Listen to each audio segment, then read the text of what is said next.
Kumusta everyone? And get ready to shout Manigong Bagong Taon!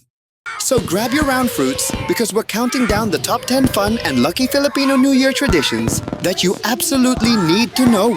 Para pumasok Simulan na ang natin swerte. sa number 10. Swerte. Pagalilinis ng bahay bago mag-New Year, bago pumasok ang bagong taon, required daw munang maglinis ng bahay. Sa number 9, hindi paggastos sa New Year's Bawal Day. maglabas ng May pera. pamahiin na bawal gumastos sa January 1 dahil baka raw buong taon puro palabas ang pera. Number 8, sigurado pamilyar kayo dito at madaming sumubok ang pagtalon sa bagong taon para tumangkad. Bago natin ituloy, paki-like at subscribe ang ating YouTube channel. Ay comment mo na din kung anong tradisyon ang ginagawa mo sa bagong taon. Number 7, pag New Year, biglang uso ang polka dots. Kahit hindi mo style. Bakit?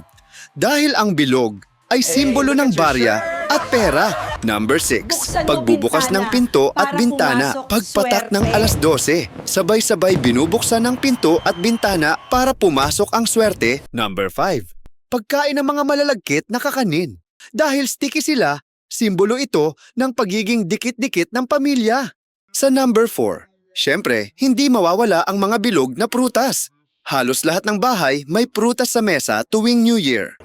Mas okay daw kung bilog, grapes, oranges, mansanas, kasi simbolo ng kasaganaan.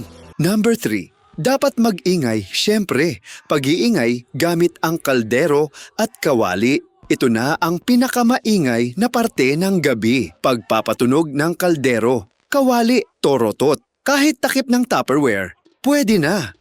Number 2, Medianoche. Ang medianoche ang pinaka-inaabangan, ang handaan sa hating gabi. Impluwensya ito ng Spanish culture. Bawat pagkain may meaning. Pansit para long life, bilog na pagkain para pera, at marami para abundance. Kahit simpleng hotdog at spaghetti basta sabay-sabay, solid na. At ang pinaka-importante ang number 1. Pagsalubong ng bagong taon kasama ang pamilya.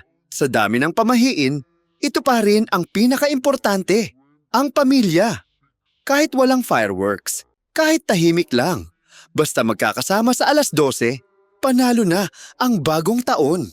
Ito ang tradisyong hindi kailanman mawawala. Ikaw, alin ang sinusunod mo? Tumatalon ka ba? May polka dots ka ba ngayon? Comment down below. Like, share, at subscribe para sa mas marami pang kwentong Pinoy. Manigong bagong taon sa ating lahat!